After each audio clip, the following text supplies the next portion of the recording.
uwo twidondora ninde turiko turaganira mu kiganiro waje utugana uvuye amagana ku mazina yitwa Fabrice Sanzumutware ego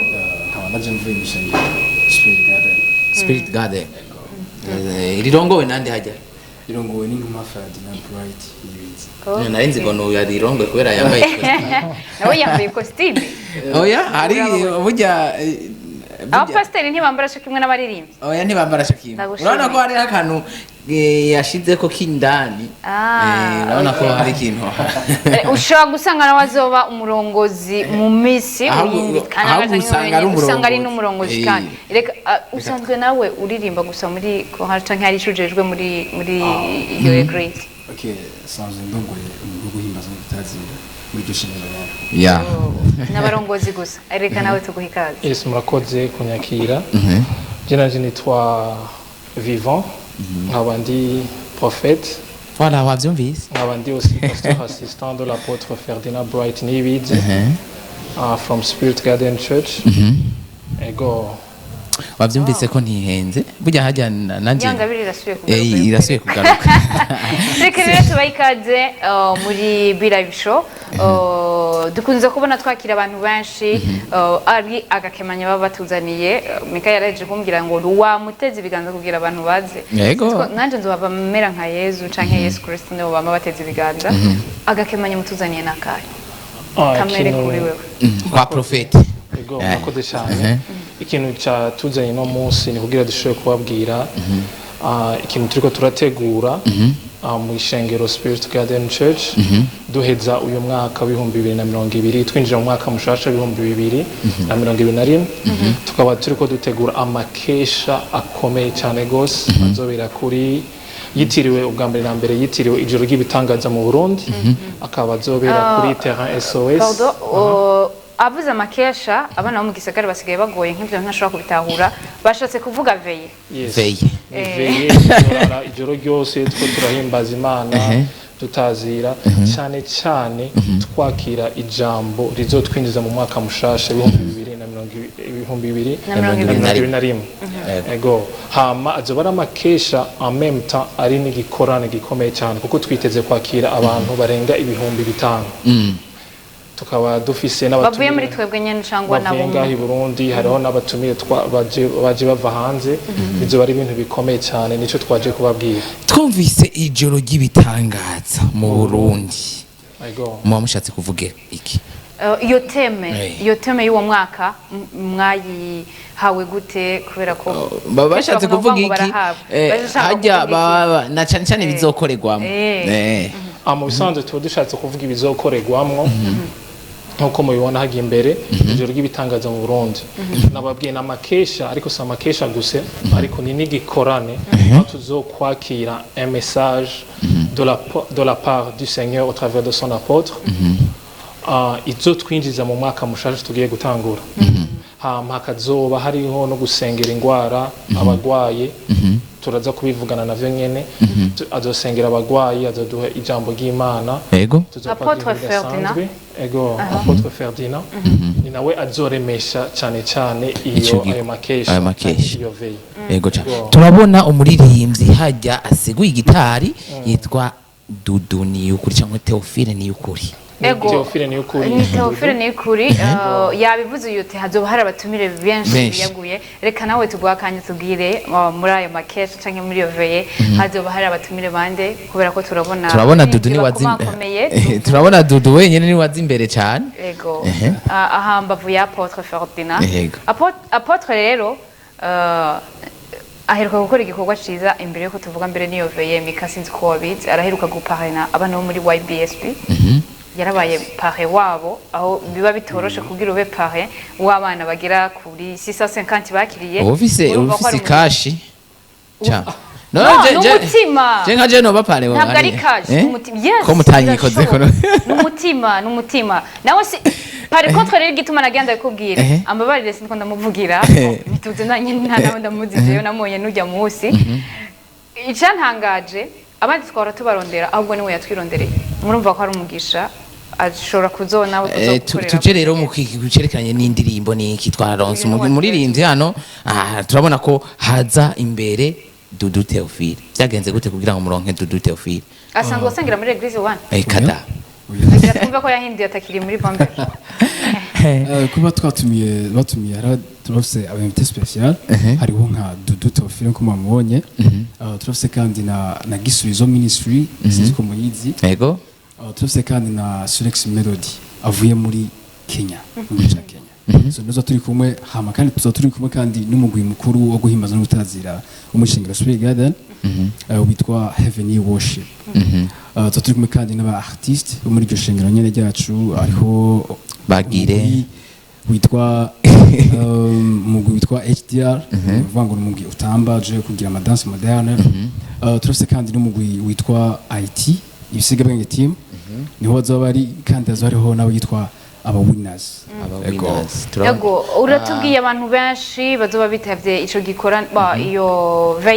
iyo veye waduhaye abaririmbyi benshi tubona neza yuko ari abaririmbyi tutakunze kubonana abaririmbyi ari ku rwego rwo hejuru mu bijanye na gospel nka Dudu wajya ntufa kumutumira uko nyene oya hari vyakwegzija utegezwa kuba ufise nico kibazo nagira ndamumaze rero bariko baradukurikirana kuri no munsi bavuga ati iyo veye turakeneye kubana nabo nyarigiye ko tuzi lo 31 mwambwiye ko ari lo 31 lo 31 ari umunsi haba turangiza umwaka hari uvuga ati ewe ndarara muri toxique muri kiki muri Crystal hana mwebwe mukavuga ati reka twiyegereza abo bantu bose turare duhimbaza Imana dushimira Imana ko tuhejeje umwaka bizogenda gute kwinjira avec baje baririmbyi bakomeye tuzi kuri ko Yesu yabitanze ku buntu natubitanga ku buntu hazori ku buntu ku buntu imiryango iruguruye toute la soirée plus azoba ari ku buntu kubera iki mwabishize ku buntu kuri ko twabiherewe ubuntu tufitangira ubuntu kuko no butumwa bwiza n'amafaranga baronka ubugura kandi mukwiye kumenya yuko ego Dudu n'umu invité spécial mugabo igikorane hakuru kirahagaze cyane kwijamo ry'Imana turifuza ko igihugu cy'u Burundi kimenya Imana kimenya Kristo uwariwe ni nayo ntumbero yacu nyamukuru y'intego y'ikorana uvuze igihugu kiba kirimo abantu nabo nibo bategezwa kumenya Yesu Kristo nk'umwami n'umukiza mu buzima bwabo mwiteguye gute kugira ngo abantu muzakira mu kubakiriza na cyane kino kibazo kiza gutumbera apotre hano prophet ni prophet harumva ko amavuta kumaduga mwiteguye gute kuronka abantu vuga ngo bazakira Yesu Kristo nk'umwami n'umukiza mu buzima bwabo mbega adashimye gusengera muri eglise wanyu cyangwe bimeze ukuntu mbega suivio izocigenda gute bamaze kwakira umwami Yesu kuri ico kibazo kugira ngo ucu twishurira rimwe nibaswe imiryango yuguruye ku ma eglise yose ku muntu wari we wese ico kugira ngo uze kutwishura neza kuba bavuga ati reka ngende nsangire nabo mugabo après nze kuraba nkubitire muhira peut-être muhiri wacu hari abantu badakunda ko barara ahantu majoro gucyonye akavuga ati ndakeneye kuzogenda bizogenda gute ko azoba ari mu ijoro Okay, murakoze cyane. Icambere nkuko mwabonye cyitwa ijoro ry'ibitangaza mu Burundi. Kuvuga hama igitangaza cambere gikuru nuko abantu bamenya Kristo Yesu nk'umukiza mu buzima bwabo. Hama dufise kuviza abantu barenga ibihumbi 5. Kugira tubabwire icambere na mbere ubutumwa bwiza. Ico bita inkuru nziza. Yego. Donc kubw'ivyo rero hariho twaragerageje kwiorganiza mu buryo butandukanye kugira abantu benshi bashobore kumva inkuru nziza. Nico gituma twatumiye abakozi b'Imana muri domaine ya worship nka Dudu n'abandi kugira hazoze abantu benshi bashobore kwakira ijambo ry'Imana. Hama ku bantu nabo bibaza nkuko yaratubajije notre service ngo nk'umuntu adakunda kurara ahantu yoza akavuga ati cantaha nka après minuit canke 1h du matin mu bisanzwe azoze arahawe ikaze nawe nyene mugabo ikintu twizera nuko bivanye n'ikirere kizoba gihari ntazova cyane gutaha gusohoka kuba kw'Imana ijambo ry'Imana abamarayika bazoba buzuye kuba kw'Imana kuzoba guhari ni kuzoba permeta ntavyo kwidevereza nta muntu numwe nta nitiro abazogenda mwumve muzogende mwasabye impusho neza kuko bizoba bikugora gusange umuntu wese ariko araplanifya kuza umviriza nubwo utoplanifya kuza hari abamarayika babijejwe bazokuzana yego kuko ibintu uzokwakira bizotuma umwaka ukurikira ugiye kwinjiramo uzoba umwaka w'igitangazo kuko uzoba uhejeje kwakira ubutumwa bwiza inkuru nziza abantu bazosobanukirwa neza na neza ico bisigura inkuru nziza kuko gushika no munsi ishengero rya Kristo ntibaratahura exactement ico bisigura inkuru nziza canke ubutumwa bwiza. dusogongeye ku nkuru nziza mbega inkuru nziza wewe niki Umajambo make sinogerageza kubisigura kuko ni nivyo tubabikiye muri ayo makesha. Ndifuza ko mwoza mwese mukazokumva muri ayo makesha ico bisigura inkuru nziza. Hama akandi kantu gatoya nashaka kongerako nukuri turasavye umuntu wese wafise ikibazo mu buryo bw'amagara yiwe kuko umuvyeyi wacu Apotre Ferdinand Bright asanzwe ari gifted canke yarahamagawe muri ako karere ko gukiza ingwara. Ibitangaza birakoreka ariko aravuga ubutumwa bwiza. Nimba hariho umuntu woba ufise agwaye ari mu bitaro canke muhira uzofume umwuriza imodoka umuzani hazoba hari ibitanda bizogyamikwa ko abagwayi hama bazosengerwa azinjire mu mwaka ukurikira afise amagara meza. Wow. turazi ivyerekanye na security novuga ngo y'imibiri yacu urazi ko hari icorezo cyangwa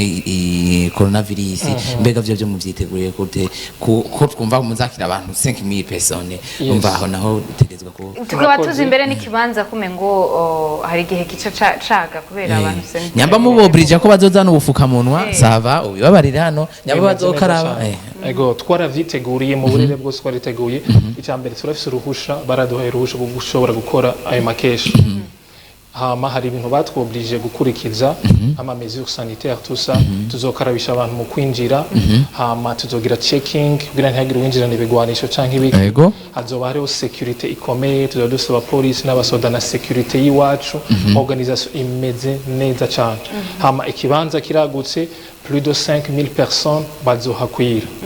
barashobora kurenga donc barashobora kurenga hari abazicara n'abazohagarara ego nk'umuntu yoba ariko aradukurikirana kuri ino saha yibereye mu Kanyosha Nyabugete mu Carama akavuga ati je nari nkeneye kuja muri bijya bintu mugabo ku buryo buke nifitiye ndabihomvye hari cyo mwabateguriye abo bantu bo vyose turiko turavyumvira turiko turabikorera ko hariho twarategekanije amabus azotora abantu mu makartier azobazana abashikane hama nibagiye amasaha yo gutangura ni 21h saa 3 z'ijoro gushika mu gatondo kare ni kare kugira abantu bave muhira hakiri kare mwe muyera banza tuze mu yes ikindi naco abantu hari abantu bashobora gufatwa basonza mu ijoro birashika umuntu agasonza mu ijoro veterinary wafunguye kirezera ko sonza mu ijoro umuntu uzobura umwana umviriza birashika kubera uba uri kurakora uba watanze akayashu kabize na cyane cyane kino kiranovuga ngo kino kirangirirane cyangwa ururangiranwa dudu afashe gitara akagira nakavuza nibindi abantu umuyaga cyangwa muri resto be bimeze gute ashobora kuvuga ati ndakeneye akantu nwa cyangwa agakafe cyangwa akabrochette bimeze gute ukuntu bimeze Yesu Kristo umunsi umwe yari kavuga no musamariyakazi abamusanze kwiriba hama yarashonje aca tuma bigishwe biye mu gisagara kumuzana ivyo afungura babizanye bamushikiriye baca mubwira ati twabizanye avuga ati jewe imfungwa ndiko ndafungurwa no gukora ubugombe bwa data yewe iganzara physique yari afise yaciye igenda kukwereka akora ubugombe bwa data kukwereka avuga ijambo ry'Imana aho hantu mu makesha tuzoba turi urashobora ikintu nzokumva itiro nzokumva inzara nzokumva n'inyota mugabo mu gihe vyoshika twara prévoyer hazoba ari ivyo kunwa bizoba mugabo funguza sûr yagira sirene nta nyota muzogira nta nzara tuzoba tukutugaburirwa imfungurwa y'imwe yes tellement que n'inzara zoba ufise canke itiro vyose bizoca binyika wow mwizina rya Yesu kunwa birahari hazoba ari ivyo kunwa amafanta donc hazoba ari amakafe hazoba hari ego nuko rero abari kubiradukurikirana murumva ko ibintu bimeze neza ro 31 uri kuradukurikirana wari wateguye gahunda yawe yuko wogenda muri bwabo bare nagenda avuga butandukanye reka dufate umwanya nibaze ko twafashe ikiringo kinini cyo kugira ngo tubirabire hamwe biraryoshe gutanga urundi mwaka uri kumwe n'Imana hari umwe yambwiye ngo hari ikintu nari ndamubwiye ahantu nzoja muri no misi sishimye kuhavuga acambwira ngo burya garete musanze ngo udakomeye neza ngo muri chambre wawe warabonye ko mudashobora kuba muri kumwe n'Imana ariko namubajije ikintu kimwe mbe ujya mwanya ashobora kumara wewe wumva ko twomarana kubera ko utiyumvira ko noba ndi kumwe n'Imana nanje kandi ijambo ry'Imana hajya riravuga rete urazi ko duhora dutanguza amajambo y'Imana ijambo ry'Imana riravuga ngo uko ya misi mibi shishikara kuza sivyo uramfasha niko natwe twoshishikara kuja gukorera hamwe na bene Voilà. data Ya. Nuko rero ukaba wowe warateguye izo gahunda zose zigabanye imisi watonze mu kabari irakwiye imisi wagenze kuramutsa abana kirakwiye genda wifatikanye n'abandi hama mushimira Imana kuko n'umugisha kuvyuka ukirirwa ukabonura amaze umwaka wose n'ikintu gikomeye cyane ndabifuriza kuzogira umugisha Imana izobane namwe ibintu bigende neza nibazi ko umwe wese yogenda avuga ijambo ryanyu bavuga ngo nagasuni karubwe si ryanyuma kuko tuba tugihangira ryo kubwira abariko baradukurikira mu gutumira ya murakoze cyane hama nagomba ntumira umuntu wese ahari mu gihugu cy'u Burundi hanze yacu mu Rwanda muri Kenya muri Congo ari hose uvuga ngo urahawe ikaze muciye kwa kizo ariko nidasanzwe uvuga ngo turi kumwe muri ivyo nkuko mwayibonye tuzoba mu bihe vyiza byo guhimbaza no gutazira by'ukuri hazo hariho ubwiza bw'Imana bukogwa ko mu guhimbaza no gutazira ndetse hazo hari no gukira ingwara n'imbere yuko n'umuvyeyi wacu aza gusengera abagwayi nuvuga ngo haro n'abazokira turiko turahimbaza Imana by'ukuri hazo hariho ikiganza c'Imana nuvuga ngo ndatuma umuntu wese umuntu wese yoba afise ikibazo c'ingwara urahawe ikaze tuba turi mu bihe vyiza cyane tukwakira ubukira kw'Imana kandi ukwakira kandi ijambo ry'umwaka gende wako murakoze yego cyane ego nanje ndamwongerereza ko nashaka naje gutumira umuntu wese hama ishengero ryacu ni Eglise Spirit Garden Church dukunda kuvuga ngo where the supernatural is natural aho ubuzima budasanzwe ari ubusanzwe hama inkuru nziza twahawe kuvuga ni inkuru nziza abantu benshi badatahura tellement que abantu benshi bibaza ko turi insect canke twigisha ibintu vy'ikinyoma nkuko bumvise ngo jisi ingwara ngo je ndashobora guca mu ruhome cyangwa kumva ati je ndashobora kuguruka uravyumva ni ubuzima budasanzwe ni message y'ubutumwa bwiza abantu benshi badatahura bakaca bayifata ukutariko umuntu rero wese afise amakenga kuri message ivugwa canke itangwa na Apotre Ferdinand Bright nibizi arahawe ikaze azosobanukirwa neza na neza kuvyerekeye le message que nous donnons dans notre église kuko benshi bibaza ko tutanga inyigisho bavuga zo mu gihe ca nyuma canke z'ivyaduka ariko sivyo tuvuga inkuru nziza ya Yesu Kristo kandi umwami kandi kari umukiza ko umwizera wese aronka ugutsindanishirizwa ivyaha vyiwe vyose igituma babivuga no kubera abantu benshi bo turatinya ukuri iyo umuntu avuga ibyanditswe muri rya jambo nyene watubwira baca babona umengo urabateye ubwoba biki bagaca bashaka kugira hama ikindi abantu barizera cyane ikinyoma kurusha ukuri kuko ijambo ry'Imana rivuga muri Timoteyo ngo Dieu a mis en évidence la vie et l'immortalité par l'évangile biciye mu nkuru nziza Dieu a mis en évidence la vie et l'immortalité ukudafa umusazi ntituri sanse gupfa uravyumva ntituri sanse gupfa dufise ubuzima bw'Imana mu gihe wizeye Yesu Kristo hari ubundi buzima wakira muri wowe butuma ubaho ubuzima budasanzwe une vie extraordinaire hors du commun donc ndatumiye umuntu wese ashaka kumenya à propos du message dutanga muri Spirit Garden arahawe ikaze cyane nabona leta yajya yafashijwe cyane nibaza mu kanya nimwarengana ndaza gutoza amashikanwa ariko ntawe ndaza kubashikanira acaza kuri jewe nyene uravyumva ariko reka tubashimire cyane kubona mwatwizeye kugira ngo dushishikare kumenyekanisha ivyanyu cyane cyane Eglise Spirit Garden turabahaye n'ikaze n'ubwira kandi ni ikiganiro kimenyekanisha umwe wese yifuza kugira ngo ashikirize bigere kure kugira ngo iryo jambo mwahawe n'abandi barironke ejo ukaba ukeneye uwundi mwanya wiyaguye karibu na kaze twabivuze hano aba ni bamwe mu batahura ibyo tugenda tuvuga nuko rero tubashimire cyane tubipfuriza no kuzogira ibikorwa byiza dutumire namwe bwe mwese kugira muzobane namwe nabo mu kubasezera rero tubasezerane n'akaririmbo ka Dudu umwe mu bihangange niko novuga hano mu gihugu cacu c'u Burundi aririmba gospel hana amatwi ansumira ngo yaramaze gushika ndamaze iminsi ndamubona ariko nuko rero dusabe muhinga bw'ivyuma baturosa akaririmbo ka Dudu ca tugaruka tubandanya n'abandi Gira neza